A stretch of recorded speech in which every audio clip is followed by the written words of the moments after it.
Mr. George Galloway. Speaker, time doesn't permit me to tell you how many millions of I told you so's are currently being spoken in the country, or will be when they read of this debate. Ordinary people, millions of them, who knew what the expensive talent governing our country did not know, namely that there was no Al-Qaeda in Iraq, there was no Islamist fundamentalism in Iraq before Mr. Blair and his mouthpieces that are still here and Mr. Bush invaded and occupied them. What a tangled web we have woven is abundantly clear to everyone watching this debate. The mission creep hasn't even waited for the end of the debate. The words on the motion are about bombing Iraq. If there's a consensus in here that we're going to soon be bombing Syria. The words don't mention boots on the ground, but there's a consensus here that there will be boots on the ground. The only question being, whose boots are they? This debate has been characterized by members of Parliament moving around imaginary armies. The Free Syrian Army is a fiction which has been in the receipt of hundreds of millions of dollars, huge hundreds of tons of weapons, virtually all of which were taken from them by Al-Qaeda, which is now mutated into ISIL. The Iraqi army is the most expensively trained and most modernly equipped army in history.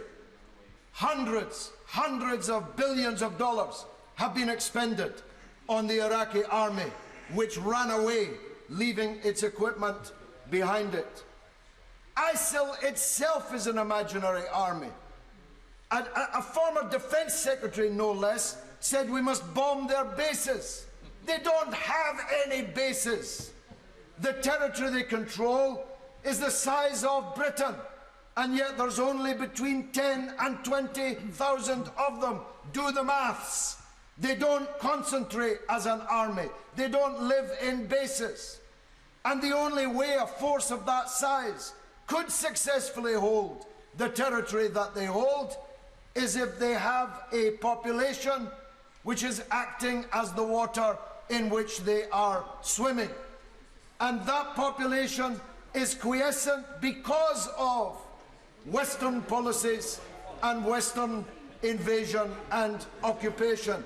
That's the truth of the matter. ISIL could not survive for 5 minutes if the tribes in the west of Iraq rose up against them. ISIL is a death cult. It's a gang of terrorist murderers. It's not an army, and it's certainly not an army that's going to be destroyed by aerial bombardment. ISIL is able to rule the parts of Iraq that it does because nobody in those parts has any confidence in the government in Baghdad. A sectarian government helped into power by Bremer and the deliberate sectarianization of Iraqi politics by the occupation authorities. The government knows that. That's why they pushed al-Maliki out, even though he won the election, by the way, if we're talking about democracy. They pushed him out because they knew that far too many people in ISIL-occupied Iraq had no confidence in the government in Baghdad. Nobody has any confidence in the army emanating out of Baghdad. So this will not be solved by bombing.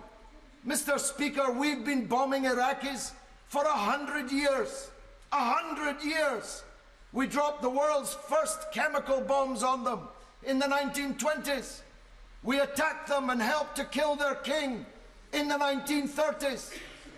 We helped the murder of their president in 1963, helping the Ba'ath Party into power. We bombed them again through the 90s. This will not be solved. Every matter will be made worse. Extremism will spread further and deeper around the world, just like happened as a result of the last Iraq war.